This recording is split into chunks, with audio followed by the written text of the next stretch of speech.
Caríssimos amigos, estamos dando início agora à segunda exposição sobre as aparições de Fátima. O meu nome é Marcos Luiz Garcia e, conforme eu já disse na outra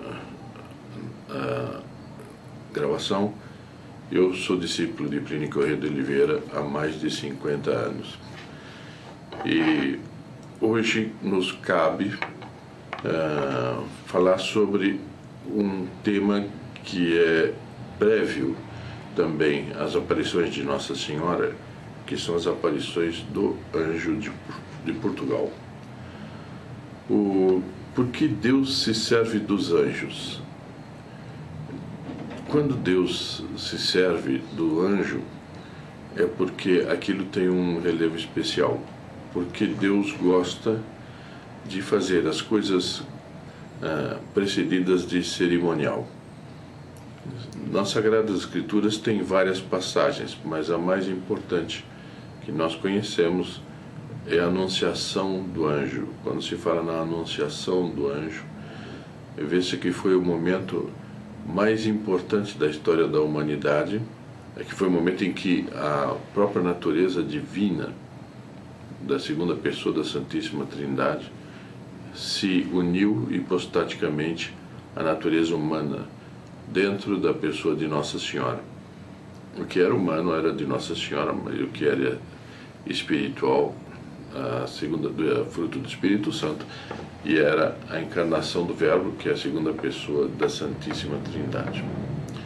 Pois bem, Deus, é bonito que Deus tenha precedido a própria encarnação com um enviado para pedir a Nossa Senhora que aceitasse ser mãe do Messias. Outras coisas, outras passagens das Sagradas Escrituras também falam dos anjos. E em Portugal, a presença do anjo, a presença de São Miguel, é algo que mostra a importância do ocorrido. O mais provável, segundo a opinião de Dr. Plínio, é que tenha sido o próprio São Miguel Arcanjo que tenha vindo a anunciar a vinda de Nossa Senhora, né? E quando a Lúcia descreve, conforme nós vamos ver que ela descreve um ser muito bonito. E Deus sempre procura fazer as coisas com muita beleza. Deus é a beleza infinita. Deus é o pulcro infinito. E Deus gosta das coisas belas, das coisas pulcras. E Ele já encantou as crianças com a beleza do anjo que veio para começar, para dar início ao plano das aparições de Nossa Senhora. Bem, o Dr. Plínio diz numa reunião: o anjo que aparece em Fátima, tratando com o Santíssimo Sacramento, com uma taça na mão, com o precioso sangue, muito bonita. Antigamente não se falava o vinho consagrado. Não, se está consagrado, é o precioso sangue de Nosso Senhor Jesus Cristo, ou até o preciosíssimo sangue de Nosso Senhor Jesus Cristo, para valorizar a compreensão, para valorizar o trato com o Santíssimo Sacramento, ao invés de diminuir, não, aumenta o respeito, aumenta a elevação. Bom, então ele diz que ele parece evidentemente ser São Miguel Arcanjo, preparando as aparições de Nossa Senhora, em que ela prognostica a luta do comunismo contra a Igreja, mas também a guerra da Igreja e a vitória que ela vai alcançar sobre o comunismo. Isto é muito importante nós considerarmos, porque o plano que se desenrola em Fátima é uma luta de Nossa Senhora para vencer o comunismo. O comunismo, que é um conjunto de heresias, um conjunto de erros doutrinários que é de molde a, pura e simplesmente, acabar com o plano de Deus para a criação. E é a Nossa Senhora que vem resgatar este plano e anunciar não só isto, assim, a derrota do comunismo, mas Nossa Senhora vem anunciar o triunfo do seu Imaculado Coração, conforme nós dissemos na exposição anterior. O anjo aparece e começa então, aparece a primeira vez e começa então a correr o plano de Nossa Senhora, que só vai se completar com o triunfo do seu Imaculado Coração. Esse plano começa a correr. Então o anjo, a partir do momento que ele apareceu, começou a desenrolar esse plano de Nossa Senhora. Bem, a primeira aparição, eu vou ler a aparição na narração do livro do Dr. Antônio Augusto Borelli Machado, que é um livro muito, muito bom para isto. A primeira aparição do anjo. A primeira aparição do anjo deu-se na primavera ou no verão de 1916, numa loca ou gruta do Outeiro do Cabeço, o nome que eles davam, num local que fica lá próximo de Aljustrel. Aljustrel, quem já esteve lá, é uma vilazinha mínima, onde moravam os 3 pastorezinhos. E a Loca do Anjo, ou como ficou chamada depois, ou a Loca do Cabeço, fica dali, eu não sei dizer, talvez no máximo uns 500 metros.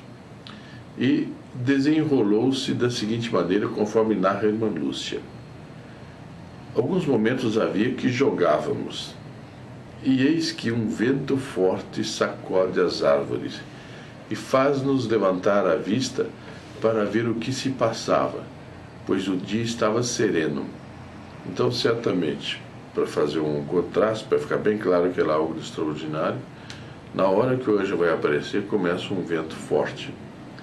Então começamos a ver, a alguma distância, sobre as árvores que se estendiam em direção ao nascente, uma luz mais branca que a neve, com a forma de um jovem transparente, mais brilhante que um cristal atravessado pelos raios do sol.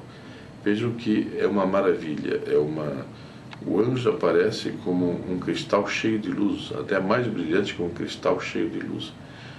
Eu chamo a atenção que não é esse tipo de anjinho que a gente vê pintado, com ares assim super derretidos, ou super bechuchudinhos e nus e coisas. Não, é uma aparição, é um ser extraordinariamente bonito, extraordinariamente belo. À medida que se aproximava, íamos-lhe distinguindo as feições, diz a Lúcia. Um jovem dos seus 14 a 15 anos, de uma grande beleza. Estávamos surpreendidos e meio absortos. Não dizíamos palavras. Eles estavam tão impactados com a aparição que eles não conseguiam pronunciar nada. Evidentemente, tinha algo do efeito sobrenatural da presença do anjo. E aquilo se tornar visível impactava muito, estava fora de tudo quanto é proporção com que eles acostumavam a ver. Ao chegar junto de nós, disse: não temais, sou o anjo da paz, orai comigo. O anjo da paz, se nós aprofundarmos um pouquinho, o que quer dizer paz? Segundo São Tomás, é a tranquilidade da ordem. E a ordem é a disposição de todas as coisas segundo o seu fim. O que é essa disposição de todas as coisas segundo o seu fim? É a disposição das coisas de tal maneira que se torne efetivo o reinado de nosso Senhor Jesus Cristo sobre tudo. Então, quando ele veio dizer: eu sou o anjo da paz, está anunciando que é o anjo que põe as coisas em ordem, mas nessa ordem superior. E, ajoelhando em terra, curvou a fronte até o chão. Levados por um movimento sobrenatural, imitamo-lo e repetimos as palavras que lhe ouvimos pronunciar. Ele ia rezar, conforme nós vamos ler agora, e ele quis tomar uma atitude para curvar-se até o chão. É uma atitude própria de quem se curva diante de Deus para se fazer ouvir, ou até diante de Nossa Senhora para se fazer ouvir. um anjo que é muito mais do que nós, que é um ser superior a nós, fazer isto, mostra bem que atitudes interiores e exteriores nós devemos praticar com relação a Deus Nosso Senhor e a Nossa Senhora. Então ele reza: meu Deus, eu creio, adoro, espero e amo-vos. Peço-vos perdão para os que não creem, não adoram, não esperam e, aqui está escrito, vos não amo, porque foi a irmã Lúcia que escreveu, e no fundo quer dizer não vos amam. Chama a atenção, se o anjo está pedindo isso, é porque era o que a missão dele era preparar os pastorinhos para virem Nossa Senhora, e o efeito de tudo isto ia repercutir naqueles que não creem, não adoram, não esperam e não vos amam. Bom, depois de repetir isso 3 vezes, ergueu-se e disse: orai assim, os corações de Jesus e Maria estão atentos à voz das vossas súplicas. E desapareceu. Então, 3 crianças, uma de 7, uma de 8 e uma de 10 anos, os sagrados corações de Jesus e Maria estão atentos à voz das vossas súplicas. Quer dizer, Deus e Nossa Senhora estavam voltados para eles, aguardando as súplicas deles. Aí a Lúcia descreve: a atmosfera do sobrenatural que nos envolveu era tão intensa que quase não nos dávamos conta da própria existência. Por um grande espaço de tempo, permanecendo na posição em que nos tinha deixado, repetindo sempre a mesma oração. A presença de Deus sentia-se tão intensa e íntima que nem mesmo entre nós nos atrevíamos a falar. No dia seguinte, sentíamos o espírito ainda envolvido por essa atmosfera que só muito lentamente foi desaparecendo. Nesta aparição, nenhum pensou em falar nem em recomendar o segredo. Ele de si se impôs. Era tão íntima que não era fácil pronunciar sobre ela a menor palavra.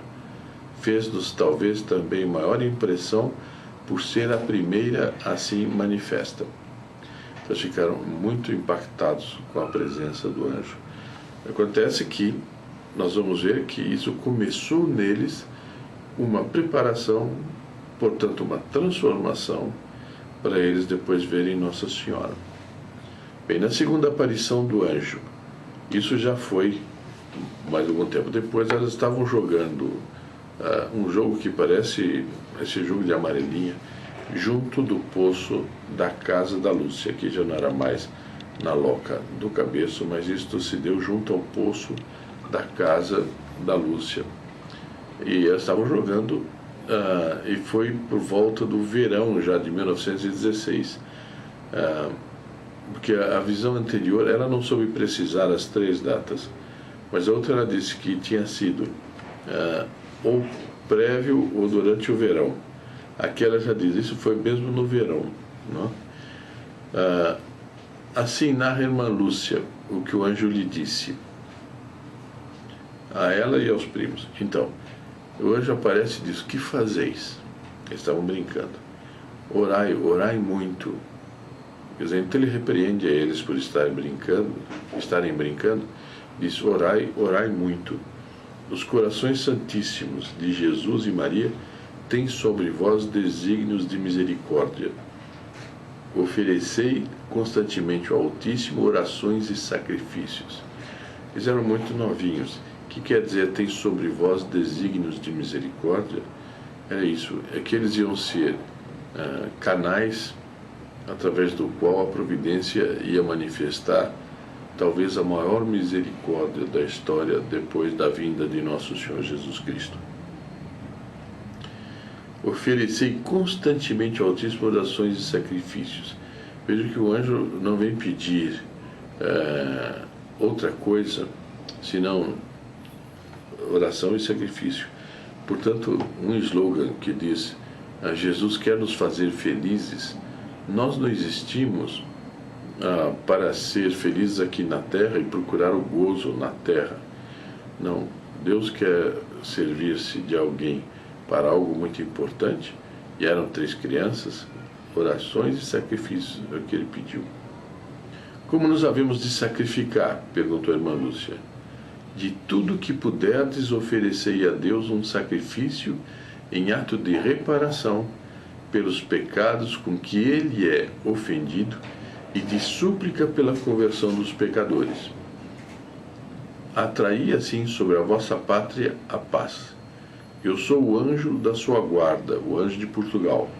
Sobretudo aceitai e suportai com submissão o sofrimento que o Senhor vos enviar. Vai se desenrolar uma grande coisa, um grande acontecimento. Deus vai manifestar através de Nossa Senhora uma das maiores misericórdias que se possa imaginar. A preparação para isto é rezar e aceitar os sofrimentos que Deus mandar. Essa ideia de que Deus não faz sofrer é uma ideia completamente errada. Ele faz sofrer, mas nunca nega as graças pelas quais as pessoas possam suportar e atravessar com fidelidade os sofrimentos que ele manda. Bom, e o anjo desapareceu. Já estas palavras do anjo gravaram-se em nosso espírito, diz a Lúcia, como uma luz que nos fazia compreender quem era Deus, como nos amava e queria ser amado, o valor do sacrifício e como ele lhe era agradável, como por atenção a ele convertia os pecadores.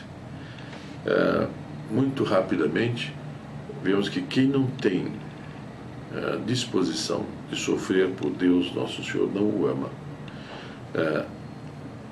Quem só gosta de Deus nos prazeres, nas consolações, não o ama. O amor a pessoa comprova pela dor, pelo sacrifício, como Nosso Senhor fez por nós na paixão. E assim Ele quer de nossa parte também isto. Como Ele quer perdoar a humanidade, Ele quer também que os pastorinhos ofereçam sacrifícios para Ele poder converter os pecadores. Bem, essa foi a segunda aparição. Agora nós vamos para a terceira. A terceira aparição ocorreu no fim do verão ou princípio do outono de 1916. Novamente, na Loca do Cabeço, e decorreu da seguinte forma, sempre de acordo com a descrição da irmã Lúcia. Logo que aí chegamos, de joelhos com os rostos em terra, veja que essa é uma atitude nada progressista. É uma atitude nada teologia da libertação e outras coisas também. É uma atitude eminentemente tradicional.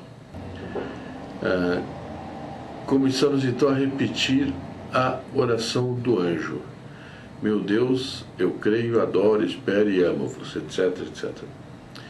Não sei quantas vezes tínhamos repetido esta oração quando vemos que sobre nós brilha uma luz desconhecida. Erguemos-nos para ver o que se passava e vemos o anjo trazendo na mão esquerda um cálice e suspensa sobre ele uma hóstia, da qual caíam dentro do cálice algumas gotas de sangue. Isso aqui é um mistério belíssimo. Um anjo não é sacerdote, portanto um anjo não pode consagrar. De onde ele terá trazido essas espécies? Será que esta hóstia consagrada que o anjo trouxe, porque ele mesmo disse que era consagrado, não teria sentido ele dar a comunhão aos pastorinhos se não fosse consagrado tanto o vinho quanto a hóstia? Quem consagrou isto? Será que ele trouxe do céu? Se põe uma pergunta, no céu há consagração? Eu não sei, mas que a pergunta é muito bonita, será que ele pegou de algum sacrário na terra?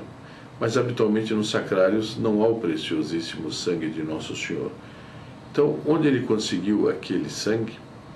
Será que, voltando à hipótese, sempre hipótese, dele ter trazido isso do céu.